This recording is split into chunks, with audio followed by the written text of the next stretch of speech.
कि हमारे अस्तित्व का आधार हैं, सृष्टि को संवारने और सजाने का काम करती हैं। उन्हीं का आशीर्वाद है कि आज हम तमाम भक्तगण आपस में सहयोग करके इस आर्थिक विषमता की परिस्थितियों में भी हमने ये इतना बड़ा भव्य कार्यक्रम किया। ये माता रानी की ही कृपा है। बहुत बहुत धन्यवाद। आप लोग जो माता रानी का कार्यक्रम, आइए पाठक जी, आप ये पूछिए। आप जो कार्यक्रम हो रहा है जी, इसमें आपको कैसा लग रहा है और क्या आपका योगदान है? देखिए, ये कार्यक्रम होने का आज ये तीसरा वर्ष है और माता रानी की कृपा हम सब पर बनी हुई है। और हमारी ये सनातन धर्म संस्कृति जो इस समय मैं देख रहा हूँ कि बहुत से लोग हमारे इस हिंदू धर्म को छोड़ करके बौद्ध धर्म या अन्य धर्म को स्वीकार कर रहे हैं, उनको लिए ये एक अच्छा जन संदेश है और सनातन धर्म को जीवित रखने का भी एक संदेश है कि वो ऐसा ना करें। कल हम एक डिबेट देख रहे थे मीडिया बंधुओं का, तो उसमें एक बौद्ध धर्म स्वीकार कर कहते मैंने तो हिंदू धर्म छोड़ दिया। तो मैं ऐसे लोगों से भी कहना चाहता हूँ, क्या बौद्ध धर्म जो है वो हिंदू धर्म नहीं है? बुद्धम शरणाम गच्छामि कहा गया है, वो भी हिंदू धर्म है मेरे भाइयों। तो मैं किसी भी धर्म का अनादर नहीं करता हूँ और अपने धर्म को भी हम सम्मान देते हैं। और इस तरह के कार्यक्रम आप लोगों का जो सहयोग होता है, मीडिया भाइयों का सहयोग, उसके लिए भी हम आप लोगों के आभारी हैं जो आप लोगों ने इतना बहुमूल्य समय अपना दिया। और माता रानी से ये प्रार्थना करते हैं कि हम सभी को ये शक्ति हमेशा ऐसे ही बनाए रखें कि हम उनकी सेवा में इस तरह से हमेशा समर्पण भाव देते हुए इस कार्यक्रम को सफलतापूर्वक जब तक ये अंतिम सांस रहे और इसको करते रहें। और अपने अध्यक्ष जी को भी मैं और उपाध्यक्ष और समस्त पदाधिकारियों को लिए इसके लिए हृदयांगम बधाई देते हैं और माता रानी से सबके लिए आशीर्वाद और शुभकामनाएं मानते हैं। बहुत बहुत धन्यवाद पाठक जी को। भाई, धर्म बदलने से कुछ नहीं होता है, कर्म और अच्छे विचारों से ही सब कुछ संभव है। धन्यवाद। बोल रहे हैं अब आज हमारे अध्यक्ष जी इस कमेटी के माता गोकुल ग्राम कल्याण समिति के अध्यक्ष जी और सारे पदाधिकारी मिलकर कर माता रानी का जो कार्यक्रम कर रहे हैं, कई दिन से, कितने 8-9 दिन हो गए, 17 तारीख। उस विषय में ज़रा आप जो है, मैं आपको यह व्यक्त करना चाहता हूँ, यह प्रोग्राम न केवल एक प्रोग्राम मना रहे हैं, बल्कि सच ये है कि हम भारत देश की अपनी सांस्कृतिक विरासत को, एक जो धरोहर है, उसे संभाल कर रख रहे हैं। तो ये इस कार्यक्रम के माध्यम से हम एकजुटता और अपने भारतीय संस्कृति का जो है व्याख्यान करते हैं और जन जन तक यह मैसेज पहुंचाते हैं, जन जन तक यह सूचना पहुंचाते हैं कि हम सब एक हैं और माँ जगत जननी हम सब उसकी संतान हैं। और ये जो युवा पीढ़ी है, जो बच्चे हैं, ये भी इसे समझें कि ऐसा न हो कि आज हम सब जितने हैं ये हम ही के साथ दफन हो जाए, बल्कि हमारे बच्चे, हम लोग अपने सांस्कृतिक कार्यक्रम के इस मंचन के आधार पर हम लोग बच्चों से लेके बूढ़ों तक सभी को इसमें भागीदार बनाते हैं और हर तरह के सांस्कृतिक कार्यक्रम कराते हैं। महिलाएं भी भजन कीर्तन करती हैं। इस तरीके से एक धार्मिक वातावरण पूरे समाज में हम पैदा करते हैं और इससे जितने लोग हैं, समाज को ये मैसेज जाता है, समाज को ये संदेश जाता है, जहाँ धर्म की भावना होगी, जहाँ आध्यात्मिक भावना होगी, वहीं पर शिक्षा वास करेगी, वहीं पे माँ सरस्वती वास करेंगी, वहीं पे माँ लक्ष्मी वास करेंगी।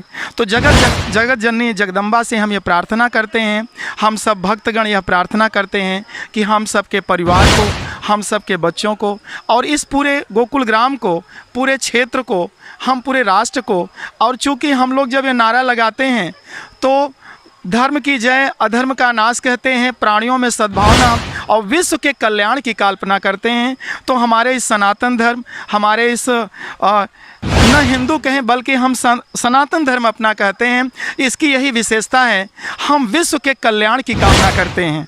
तो इसके माध्यम से हम जन जन तक के कल्याण की कामना करते हैं, हमारा ये उद्देश्य होता है। और किसी राष्ट्र का जो विकास है वह तभी होगा जब वो अध्यात्म के आधार पर चलेगा। कहा गया है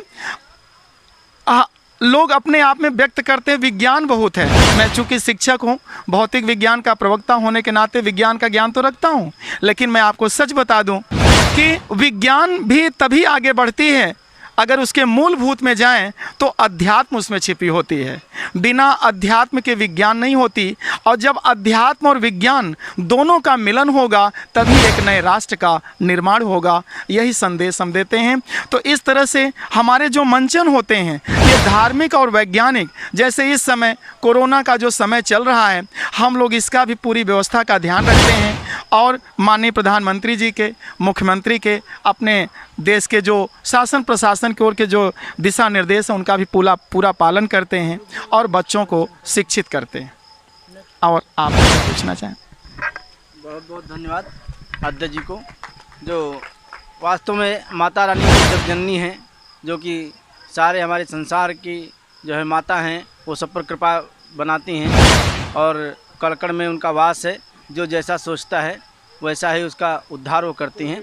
अब हम अपने अध्यक्ष जी से ये चाहेंगे कि कोविड-19 के में क्या प्रभाव पड़ा है और क्या सरकार ने किया है, उसके विषय में ज़रा सा। निश्चित रूप से हम अपनी समिति की ओर से यहाँ पर सैनिटाइज़र की व्यवस्था और थर्मल स्कैनर की व्यवस्था, सीसीटीवी कैमरों की व्यवस्था और स्वयं की भी सुरक्षा व्यवस्था को हम पूरी मजबूती के संग रखे हैं। हमारे वॉलंटियर बहुत अच्छे से काम करते हैं। शासन प्रशासन का भी पूर्ण रूप से मेरे साथ सहयोग है और निःशुल्क हम मास्क का भी वितरण कराते हैं। और पुलिस कर्मियों द्वारा कम से कम, आप सबको बता देना चाहता हूं, कम से कम 3 से 5 बार गश्त लगाई जाती है और फ़ोन करके अधिकारियों द्वारा निश्चित रूप से मुझसे पूछा जाता है।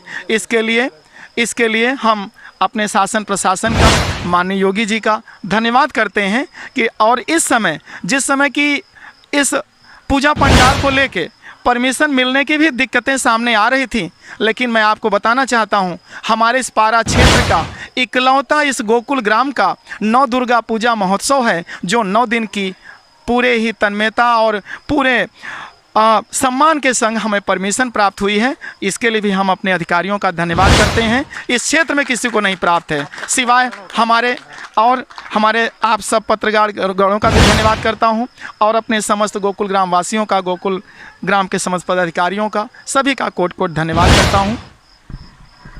धन्यवाद, बहुत बहुत धन्यवाद। पाठक जी ने भी कहा बहुत ही अच्छे तरीके से, हम सम्मान सभी धर्मों का करते हैं, किसी का निरादर नहीं करते हैं, लेकिन हम मानते अपना है। ये हमारे माननीय प्रधानमंत्री जी के भी वक्तव्य हैं, योगी जी के हैं। तो हम सम्मान सबका करते हैं, सभी धर्मों का सम्मान है, लेकिन मानते हम अपने सनातन धर्म को हैं। तो इसके लिए क्षमा प्रार्थी हूँ, वो सदैव मानता रहूँगा। जैसा कि पाठक जी ने कहा, हम अंतिम सांस तक जिएंगे, तो इस पे कभी पीछे नहीं हटेंगे। एक एक सांस माँ के लिए समर्पित है। जय माता दी।